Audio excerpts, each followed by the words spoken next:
Hello everybody and welcome back to Screen Stars. I'm here today to bring you my review for the 2019 horror film Devil's Revenge, a film that is directed by Khon and it stars Jason Brooks, William Shatner and Jeri Ryan. Now this is a film that focuses on a down-on-his-luck archaeologist that returns from a cave expedition that contained an ancient relic, but unfortunately this cave is also a portal to hell of some sorts, and when he gets back from this expedition he starts having hallucinations. I've seen all this weird stuff, and he realises the only way to go back and stop all this is to go back to the cave and destroy this relic before his life is consumed by evil.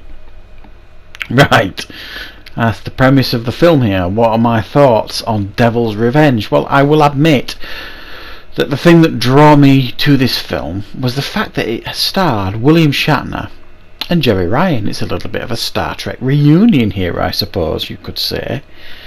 However, what we get here is a really god-awful movie.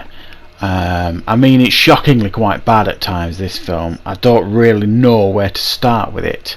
I'll start with the positives, okay, with this film. I always like to start with the positives. The positives here are, for the most part here, the performances are good. As you would expect for a low-budget horror, they've actually probably used most of the budget on the cast, I'm guessing. William Shatner is way over the top. He's like pantomime. He's like this really. He plays like the guy who goes into the cave expedition who comes out. He plays his dad.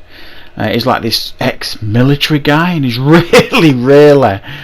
I don't know. You'd have to watch it to understand what I mean. But he's way over the top. He's Shatner. He's obviously loving it. He's, really goes for it. And Jeri Ryan plays the guy from the cave expedition's wife, and and they do fine. All the main leads here do a decent enough job. There's a couple of the lower level performances that you could argue a little bit dodgy, but for the most part the cast are okay. The effects I thought were pretty decent at times, and then put a full stop there, and then in the right light. There are some scenes where it's lit quite nice and you've got these guys in like these demonic costumes and they look quite effective, and there's some decent shots of these guys in suits, but it does look quite effective occasionally. Now there are some scenes where they're filmed in like the daylight, and it looks like they're wearing Halloween costumes. You know what I mean? It's quite stark in contrast in regards to how it's lit, and it's a good example of filmmakers really. If you don't have a lot of budget, sometimes you can make practical effects go a long way, and they do quite well here. And when the scene's well lit, these demonic creatures look quite effective, but sometimes they look terrible too. So it's a double-edged sword really with the effects, and there's some explosion effects and stuff near the end that are pretty damn terrible as well. The thing here is as well, it's moronic, some of the things that they do in this film, some of the decisions that this guy makes when he realises, oh God, I don't know where to start. There's a scene where they decide to go and pick his. He's just recovered from hospital. He was on death's door and he miraculously recovers. And they decide to go and pick the kids up from school.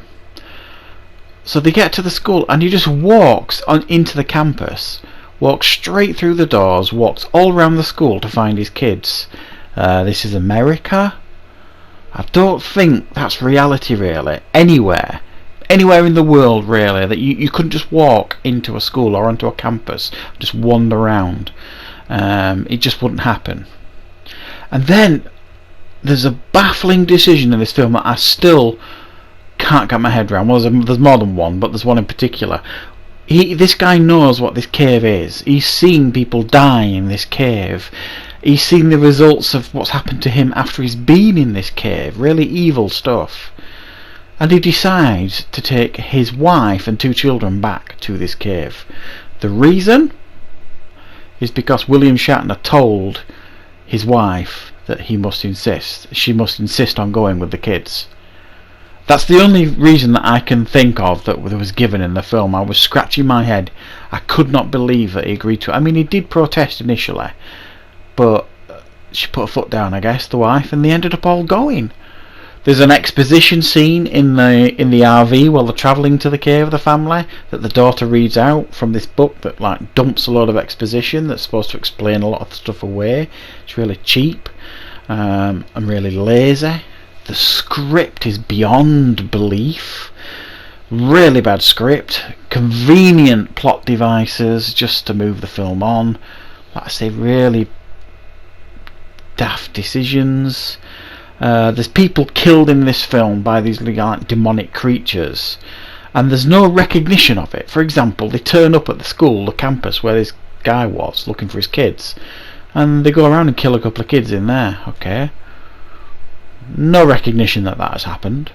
And there's also this mob that turns up around the cave to confront this archaeologist guy, and they're just there really to be killed by these demonic creatures, and so you get lots of scenes of people being butchered, and that's the only reason they get. Again, no recognition that this has happened. And the less said about the ending the better. I mean, genuinely I was going to give this a 4 out of 10, and then the ending happened, and that's what's knocked it down to a 3. I mean, literally I don't know where to start with the ending of this film.